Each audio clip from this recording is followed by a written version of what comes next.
Je n'étais vraiment pas intéressée par l'amélioration de notre mariage, mais j'ai surtout mis fin à nos relations avec l'autre homme, mais seulement parce que je savais que je pouvais le récupérer si je le voulais. Je voyais bien qu'il essayait et il m'arrivait de le lui faire savoir, mais la plupart du temps, je continuais à être une énorme escalope pour toutes les raisons qui me venaient à l'esprit. Je ne sais pas ce que cet homme aurait pu faire de plus pour me rendre heureuse, à part trouver un emploi suffisamment rémunérateur pour que je n'aie pas à travailler du tout. Il a dit qu'il cherchait, mais chercher et trouver sont deux choses différentes. C'est à cette époque que j'ai découvert ce groupe et quelques autres. J'ai commencé à poster des choses sur lui, de mon point de vue uniquement, et j'ai reçu tellement de commentaires positifs sur ce que je ressentais que j'ai su que j'avais raison.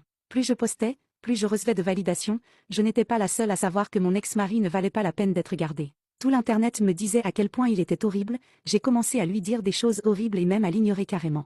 J'étais tellement sûre de mon opinion et de celle des autres que j'ai contacté un avocat. En l'espace de 2 semaines, j'ai demandé le divorce. J'ai continué à utiliser ce site et quelques autres pour valider mes sentiments et m'encourager à aller jusqu'au bout, et finalement c'était fait. Tout s'est bien passé, mon ex-mari n'a pas demandé grand-chose, si ce n'est de ne pas divorcer et d'essayer d'arranger les choses.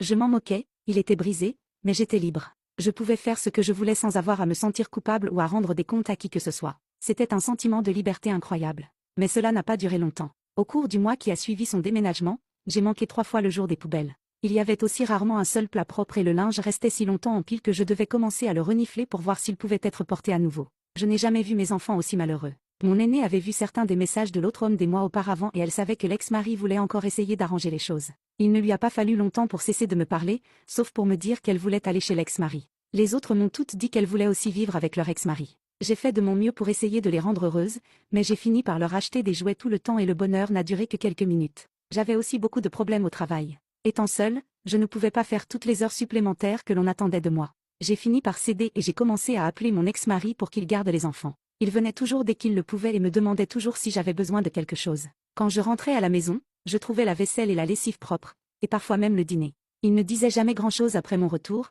il me disait juste de l'appeler si j'avais besoin de quelque chose et il partait. Un soir, il a sorti les poubelles et les a apportées au trottoir parce que c'était la nuit des poubelles et que j'avais encore oublié. Il était toujours si mignon. J'étais si triste quand il était temps de partir. Finalement, après quelques mois, mes amis m'ont convaincu de sortir avec lui. J'étais excitée et pleine d'espoir, mais au dîner, j'ai commencé à ressentir un sentiment de culpabilité écrasant. C'était tellement grave que j'ai fini par ne même pas aller au cinéma. 1 semaine et 1 million d'années plus tard, j'étais sur le divan d'un thérapeute. Je lui ai raconté tout ce qui s'était passé, en commençant par une promotion que j'avais obtenue au travail. Elle n'était pas d'accord avec moi ni avec les encouragements au divorce que j'avais reçus. Je me suis retrouvée dans son bureau également, parfois 3 fois par semaine, et plus je parlais pour prouver que j'avais raison, plus je commençais à voir à quel point j'avais tort. C'était vraiment déchirant. Je ne sais pas si j'ai autant pleuré de toute ma vie que pendant le premier mois passé dans son cabinet. Après environ $2000 de séances de thérapie, j'ai appris que